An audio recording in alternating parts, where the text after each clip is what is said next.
Assalamu alaikum, muhterem millettaşlar, siz Tatarlar tapşırığın qarısınız. Bizning maqsadımız bütün dünyaya sevilib yaşayan millettaşlarimizni birleştirib, onlarning yaşayışını yoqtirtu. Bugungi programmada Moskva Tatar shtabi Qozonda. Moskvada turgan Qozon Tatariston kishilarini tilib aralashiq, bir-birimizni bilik, bir-birimizga yordam etik. To'qay rayoni Eski Abdul xalqi Baxit o'travunda yashaydi.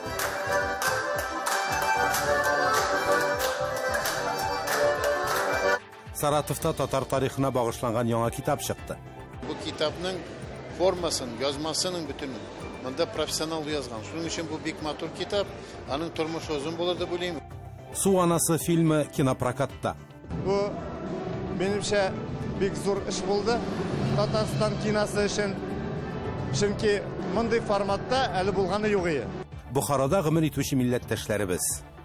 أعوذ بالله من الشيطان الرجيم بسم الله الرحمن الرحيم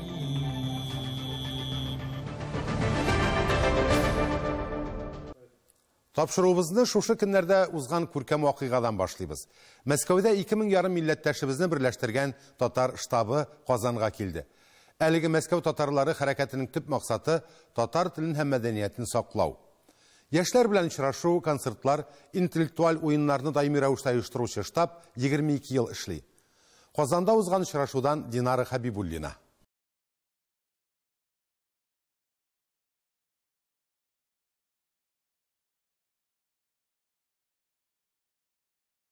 Tatarlar штабы җыелышында телебез, мәдәниятебез турында сөйләшүләр калабызның милләт йортында уза. Милләттәшләребез нинди нәтиҗәләр ясап, киләчәккә нинди максатлар куя. Алар белән без дә аралаштык. Штаб турында кеше белсен, штабка үзенең балаларын, племянникларын, дусларын җибәрсен. И самое главное, безнең штабның үзебезнең идеология бар, да? Безнең политика бар. Менә шул политика белән, идеология белән монда сезне таныштырга инде. Мәскәү татарлары штабы 1997 елда оеша һәм ныклап милләтне үстерү өчен хезмәт куя башлый. 2018 елда татар штабы 100дән артык чара оештырган һәм анда 10 меңгә якын кеше катнашкан. Әлеге очрашу дәвамында Россия төбәкләрендә һәм чит илләрдә яшәүче милләттәшләребезне берләштерү чараларын күбрәк булдыру турында сүз барды. Бүгенге чараны мин бик тә мөһим, бик тә урынлы, бик тә файдалы дип саныйм. Безгә шушы үзебезнең милләтебезне, телебезне инде бер төбәк белән генә түгел, бәлки менә шушы төбәкләр birleşip Tatar mənfəətlərin indi şuşunday Tatarını saxlav, üstürünü il küləmində alıb barı, koordinasiyalau, həm alar şuşu türlü tarmaqlar boyunca ғəməli işlər başqaralar. Яшьләр чыгышларны игътибар белән тыңладылар. Сораулар бирү мөмкинлеге дә бар иде. Если олар штабта, то уже когда, конечно, если взять процентное соотношение, на бүгінгі күнде бар 50 энтузиастов, активистов штаба, ну, олардың бір 5-6-сы, наверное, всего лишь, наверное, коренные. Біздің көбірек активистлар Qozondan. Біріншіден енді Мәскәү яшьләренә актив булырга телим, чөнки күбесе яшәсәләр дә штабның бар икән белмиләр, иренәләр килергә. Килсеннәр, актив булсыннар, өйдә ятмасыннар. Чөнки штаб ул безне берләштерә. Штабка килгәч инде өендә кебек хис итәсең. Гел шулай булсыннар, якты, күңелле булсыннар. Москвада татар штабының уздырган чараларына йөрим, әгәр минем вакыт туры килгәндә инде. Мен уйлыйм, менә 20 елда узачак менә бу Татарстанның 100 еллыгына багышланган әйберләр бик кызыклы, бик әйбәт булыр дип инде. Москвада торган Qozon Татарстан кешеләренә телим аралашык, бер-беребезне билик, бер-беребезгә ярдәм итик, бер-беребезне күтәрик һәм бергә булыйк. Әлеге очрашу халкыбызның мәдәниятен саклау һәм үстерү буенча тәкъдимнәр белән төгәлләнде. Динара Хабибуллина, Татарлар, Qozon. Хәзер без сезне To'qay районы Eski Abdul авылына алып барырбыз. Без Baxit утравында яшибез ди аның халкы.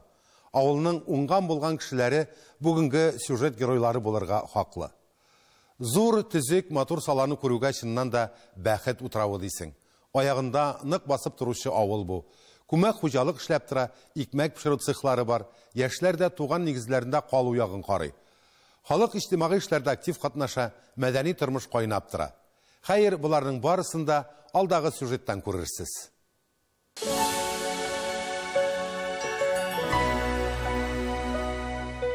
Язның бар куәтенә җиһанны үз кануннарына буйсындырган чагы, кояш нурларын кызганмый.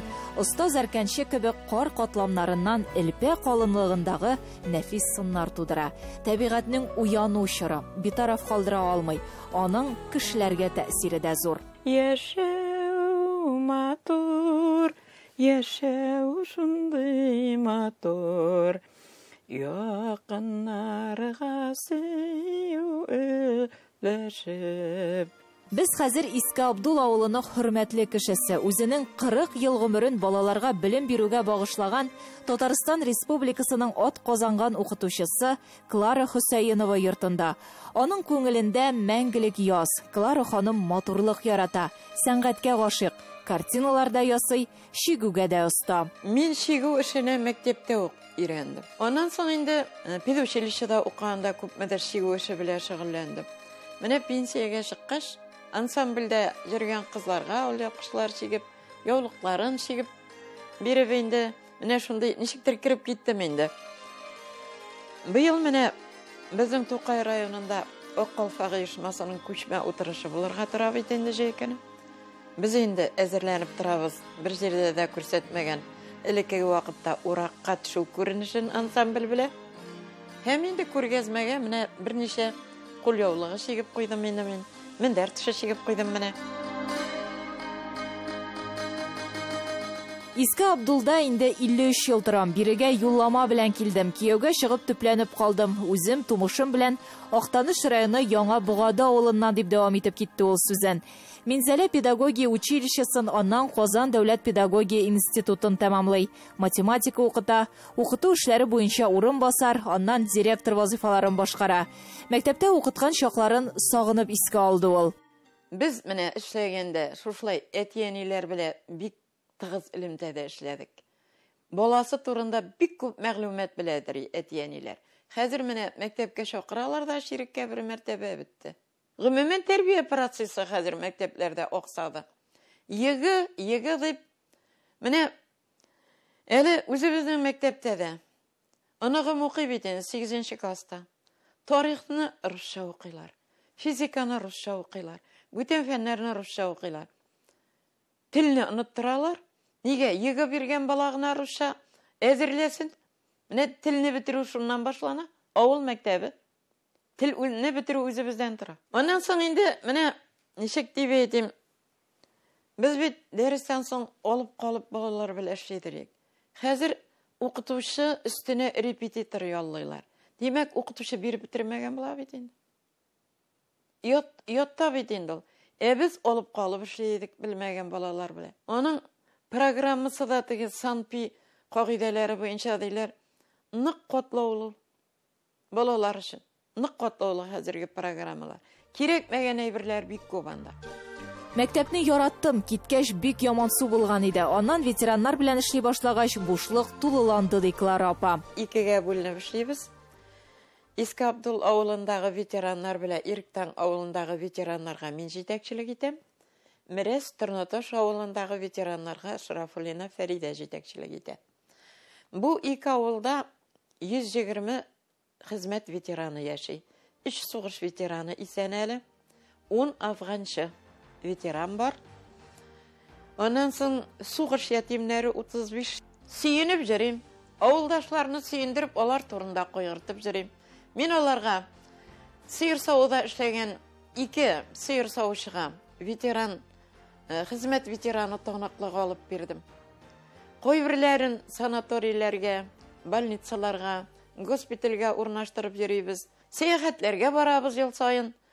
Булгарга бардык, Казанга бардык, Биләргә бардык, Свияжскига бардык. Быел инде менә үзем тәкъдим итәргә торам Мөслимгә барырга. Мәдәният йортында эшләп килүче Асылъяр ансамбле җитәкчесе дә әле ул. Безнең белән әңгәмәдән соң клубка репетициягә ашыкты. Эшләренең бик тыгыз вакыты, ансамбльләре халык исемен алырга җыена. Комиссия өчен 1 сәгатьлек чара әзерлиләр.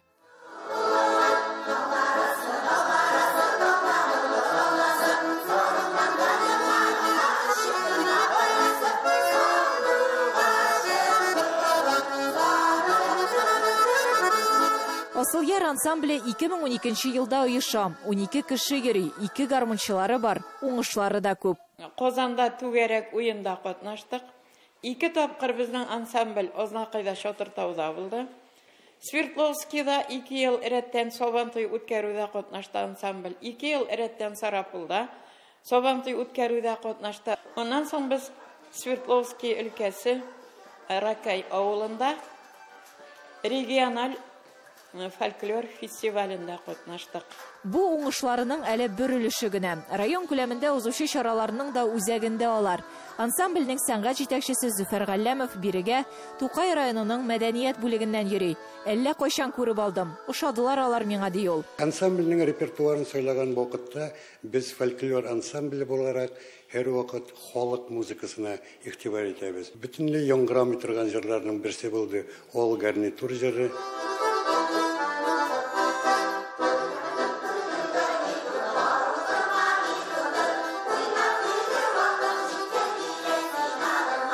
Мин автобуста шалда 30 жыл автобуста шәдем, аннан соңында авылга күченеп кайттык та пенсиягә чыккач, хәзер 5 елдан артык шушы Асылъяр ансамблендә катнашып йөрим. Мин бу авыл кызы түгел. Мин шушы төбәккә караган кичкенә генә Торнаташ дигән авылдан, бик матур гына кичкенә генә авылдан. Менә шуннан ул безгә 6-7 километр, без шуннан атнага 2 тапкыр килеп йөрибез репетициягә. Без менә шушы ансамбльгә килеп, үзебезгә менә рухи азык алып кайтып китәбез. Безгә бик рәхәт ул. Балалар белән дә эшлиләр. Әле мәдәният йортлары төзекләндерү узган. Хәзер мөмкинлекләр, шартлар тагын да яхшырды дип сөенә авыл халкы. Бу хакта алдагы тапшыруларыбызда да сөйләүбезне дәвам итәрбез. Гөлия Садыйкова, Татарлар, Иске Абдул авылы, Тукай районы.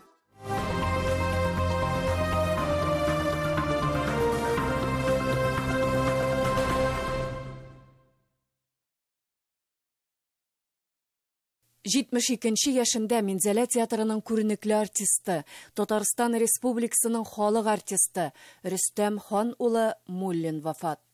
Рөстәм Муллин тумышы белән Күкмара районының Кәркәвеш авылыннан. Минзәлә театрында 1972 елдан бирле эшләгән. Аның якыннары, туганнары, хезмәттәшләренең авыр кайгысын уртаклашабыз.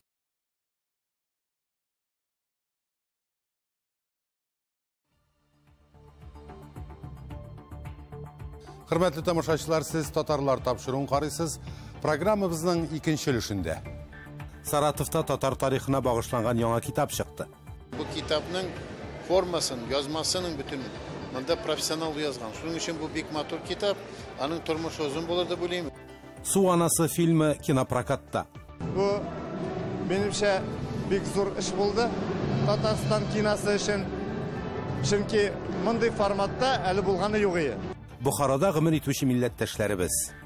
أعوذ بالله من الشيطان الرجيم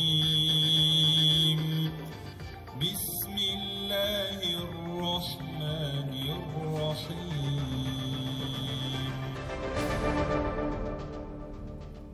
Әйе, татар халкы өчен туган авылы кадерле, күңелендә аерым бер урын алып тора дисәк, ялгыш булмас. Соңгы елларда төбәк тарихын өйрәнүче язучылар хакында да еш ишетәбез, күрсәтәбез. Милләттәшләребез гомер иткән җирләрен ярата, таныта. Бу бик мөһим фал. Менә Саратов шәһәрендә Верхазовка татар авылы тарихы дигән китапны тәкъдим иткәннәр. Бу хакта безгә чарада катнашучылар хәбәр итте. Зал тулы кеше милли көйләр дип яза алар. Бу татар тарихына багышланган, татар авыллары тарихына багышланган икенче китабым. Илмин или һәм Верхазовка авылына багышланган. Бу китапта без авылның 200 елга якын тарихында булган төрле вакыйгаларны, күренешләрне чагылдырдык. Һәм дә иң беренче бүген безнең үзебезнең милли аңыбызны саклап калдырырга, һәм дә авылыбызның милләтебезнең киләчәге авылларга бәйле дип саныйм. Чөнки авылларда гына тел саклап калынган ничә еллар буе. Авырлыкларга карамастан һәм дә милли мәктәпләр эшләп килгән, мәчетләр эшләп килгән дәврендә һәм бүген дә менә шул рухи асылларыбызны саклап калдыра торган институтларны безгә торгызырга, мәчетләрне һәм мәктәпләрне саклап калдырырга кирәк дип уйлыйм. Википедия мәгълүматлары буенча Илмин Верхазовка югары ос Сарытау өлкәсенең Идел артылышындагы татар авылы. 270 йортта 820 кеше яши. Урта мәктәптә 34 бала укый. Шул китаплар белән без үзебезнең милләтебезне, үзебезнең ватаныбызны, үзебезнең татар телебезне сакларга мөмкинлек китап ул. Илминдә өлкәдә иң борынгы мәчет эшли. Ул 1870 елны төзелә.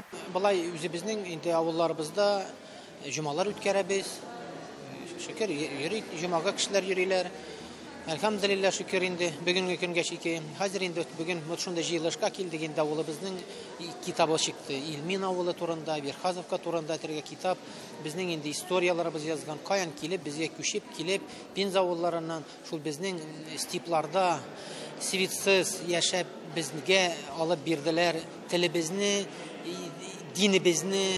Авыл 4 исем белән билгеле. Верхазовка, Илмин, Красненькая һәм Туры.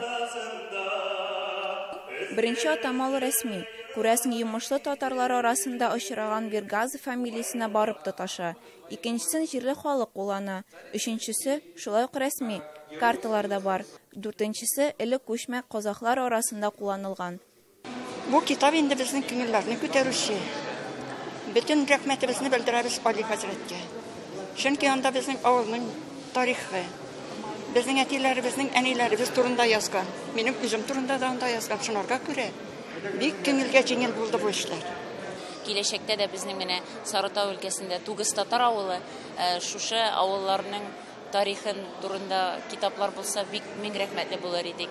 Ну, мондай энергетика Саратовта, Идел буе микән, белмим, Алтын Урданың борынгы җирләре, Укек, Увек дип әйтәбез, элекке Саратау. Ну, менә шуның өчен монда бу китапка мин презентациясына килү, менә мин әйтәбез һәрвакыт, һәр татар авылының паспорты булырга тиеш, тарих китабы. Менә монда 2 авылның һәр тарих китабы булды. Шуның өчен бу китапның авторына Али әфәндегә бик зур рәхмәт әйтәсем килә. Уңышлар сезгә. Миләүшә Фәтхетдинова, Татарлар, Сарытау. Татар кинематографиясы «Водяная су анасы» исемле әкият фильмы белән Россия киңлекләрендә. Режиссер Алексей Барыкин җитәкчелегендәге бу кинотасма тамашачыларны татар милләте аның көн күреше дине фольклоры белән таныштыра. Бөтен гаилә белән карый торган фильм ди тамашачылар. Бөтен Россия кинотеатрларында масштаблы прокатка чыккан чираттагы Татарстан фильмын хәбәрчебез Ләйсән Хаҗиева карап кайтты.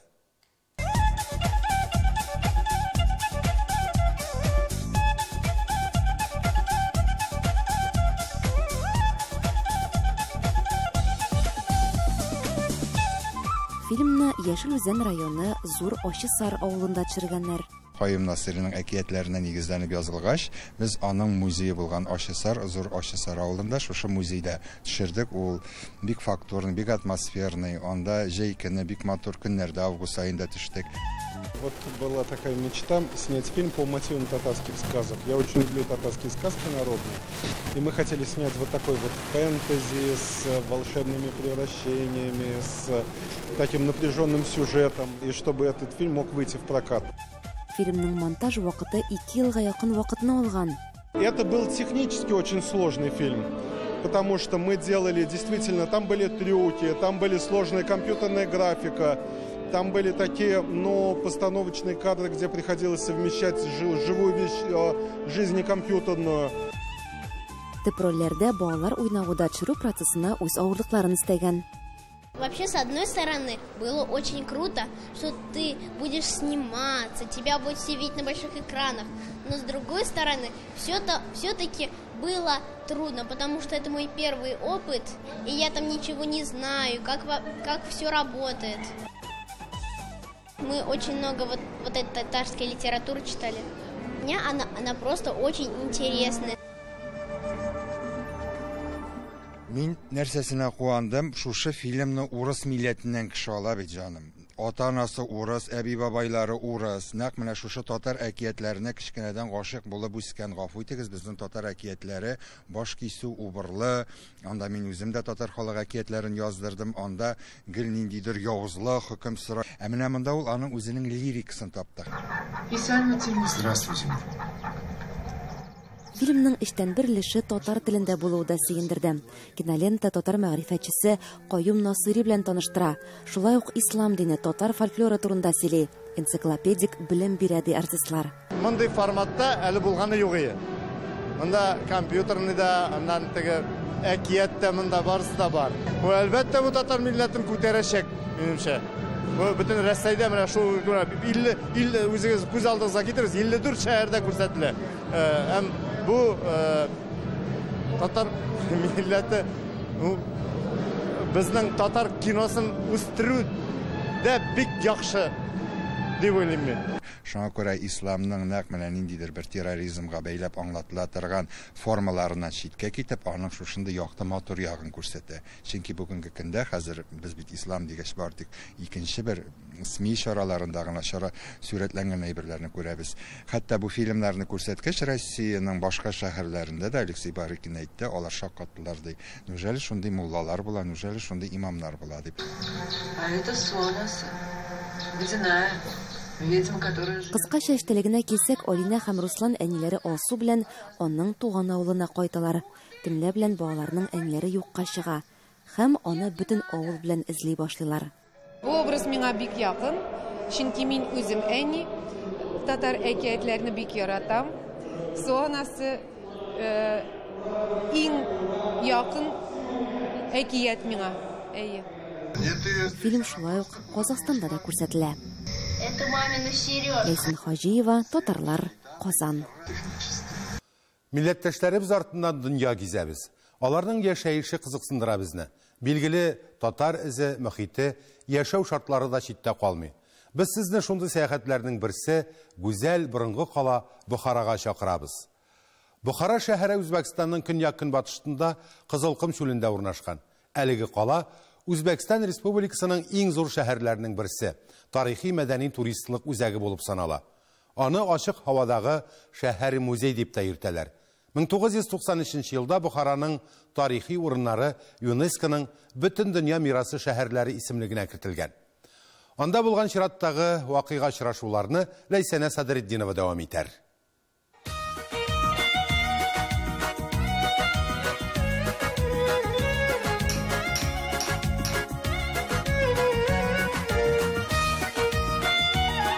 Барсак та, Үзбәкстанда безне аларның милли бизәкләре каршы ала, хәтта уйнак алырлык.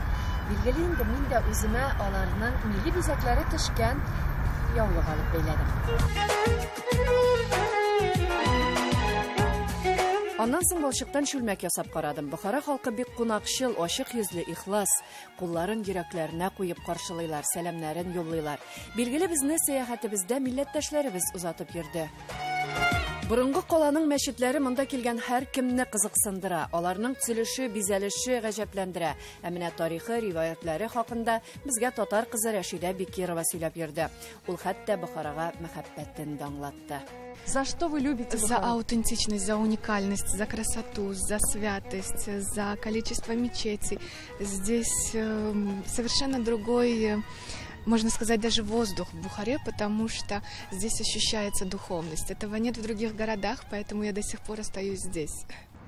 Бухара буйлап сәяхәтебезне дәвам итәбез. Хәзер без тагын бер бик борынгы мәчетләрнең берсендә. Балахаус мәчете ның тарихы 18-нче гасырга карый. Ә халык телендә ул әле тагын 40 менә шундый колонна, 40 колонна мәчете дип тә атала. Менә без монда йөреп чыктык һәм аның 20 колоннасын санадык. Ә каясың тагын 20-се.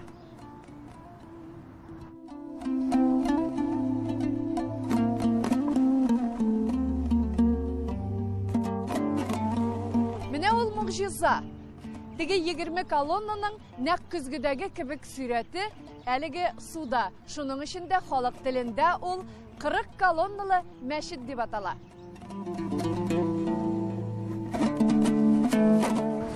мечеть Болохаус, что в переводе обозначает мечеть над хаосом. Одна из самых красивейших мечетей, потому что строил ее эмир для себя, для того, чтобы быть поближе к народу и для того, чтобы по пятницам молиться вместе со своим народом. Вся территория от входа в мечеть до ворот арка была устлана коврами, и эмир по этим коврам приходил в эту мечеть помолиться вместе со своими жителями. Если вы обратите внимание на убранство этой мечети, то есть это все сохранилось в оригинале, а внутри уже все отреставрировано. На сегодняшний день мечеть действующая. Hörmətli tamaşaçılarımız, hazır biz Buxara жерінің tağın bir ең бұрынғы урыннарының бірсінде. Мында нәқ менә шушында изге шишмә бар. Мавзолей Чешма-Аюб, он уникален тем, что это мавзолей святого Иова.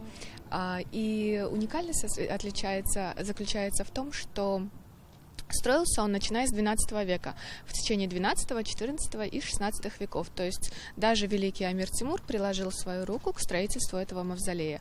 А в XII веке, как гласит легенда, святой Аюб, который прибыл на землю в Бухары, в город, который умирал от жажды, несмотря на засуху, люди встретили Аюба очень добродушно. И в благодарность Аюб ударил посохом и на этом месте забил источник. Нәқ менә шушы урында Әйүп үзенең таяғы белән суккан. Һәм инде изге шишмә пайда булган. Әлбәттә, хәзер без аның суында татып карарбыз.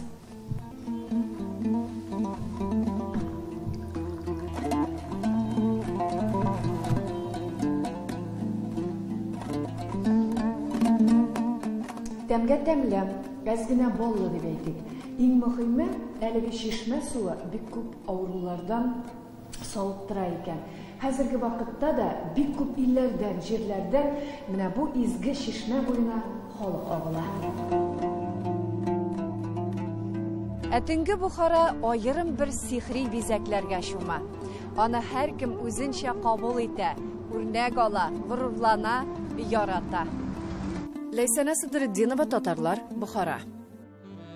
Hörmətli tamaşaçılar, bugünkə менә шулар biz hər vaxtda sizin сорау təqdimlərinizni göz önündə tutub işlərə тырышабыз. Birgəlab yaşarğa yazsın. Sağ olunuz.